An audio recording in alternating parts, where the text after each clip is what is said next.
Hey, you guys, thanks for being here. If you're new here, my name's Dr. Val, and I bring messages that are backed with neuroscience.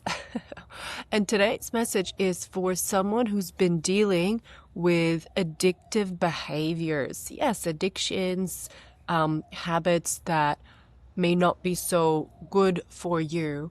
And this can range, right? This can range from addictions like substance abuse or smoking. Like I'm talking about things like smoking, drinking alcohol, doing drugs, um, and over and over again, right? Like whether you like it or not, it's a habit that is persistent and has persisted over time in your life. Or maybe it could be something like overeating, right? Like, or eating food that you know is not good for your body, mind, and spirit.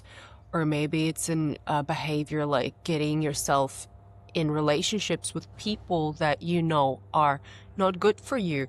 Listen, you may not even know that they're not good for you, but at the end, that's how it winds up. Okay, so fill in the blank of what that behavior is for you or that habit that you can say is an addiction or like an addiction.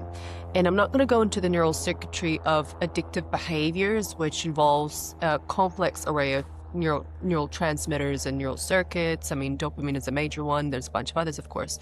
But I do want to speak to the DNA aspect of things, an epigenetic aspect of things.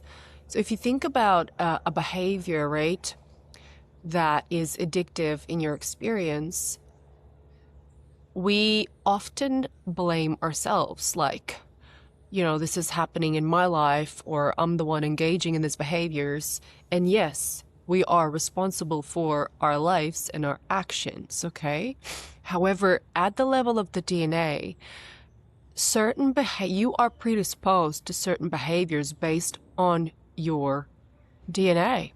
Believe it or not. So you know how you get, I've said it before, I'll say it again, 50% of your DNA comes from your father's side, 50% from your mother's.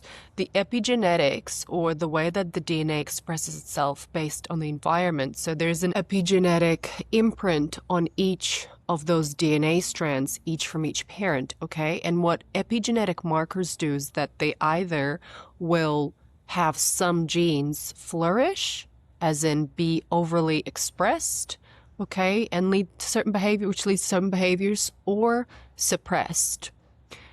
So there are certain genes, and this has been studied in the lab. The example that I always give is individuals who use methamphetamine, meth, right?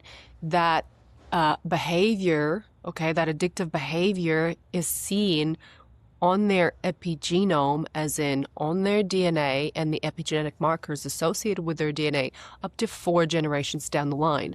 But being a spiritual neuroscientist, I think it's back to, the first ancestor.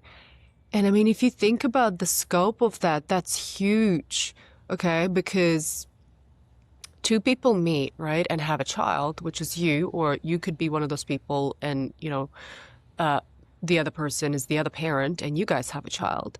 But if you think about it, all the epigenetic info, so which genes are favored, which genes are not, that lead to obviously behaviors and addictive behaviors, are encoded within those DNA strands. Okay, so in that sense, you can go down a rabbit hole and think like, oh, well, I'm at the expense of my epigenetics or epigenome or my DNA or whatever. That's not the case, because we have this thing called environment, right? You have the capacity to alter your environment and alter your behavior, and hence change, right? Change those addictive behaviors that are not serving you. But I do want to literally, I do want to point to the fact that some behaviors are not just yours. They literally have trickled down the germline, perhaps from one or both parents. Things like poverty mindsets. Most of our predecessors lived through the Great Depression, World War I, World War II. Like, that carries a certain signature on your DNA.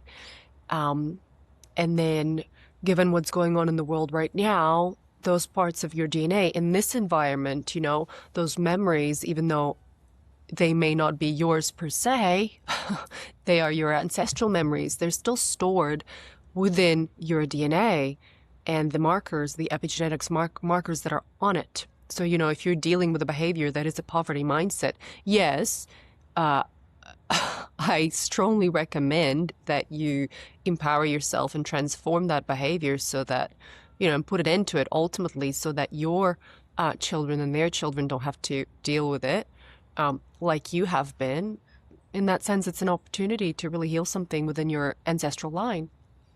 Okay? I know I've said a lot, but what I'm saying is, again, to reiterate, your addictive behaviors, the ones that you don't enjoy, or you may enjoy, but are not good for you, okay? They're not just yours. They're literally behaviors that are likely to have been embedded into the DNA of you, your ancestors, their ancestors, so on and so forth. And we don't know how far some of those modifications go. Okay? I hope this has been useful to you. And if so, please like, share, subscribe, share this with someone whose life you think it'll contribute to. Or if you want to work with me, you can check out my website at drvalraitova.com. The description's in the box of this channel. And until I see you again, thank you.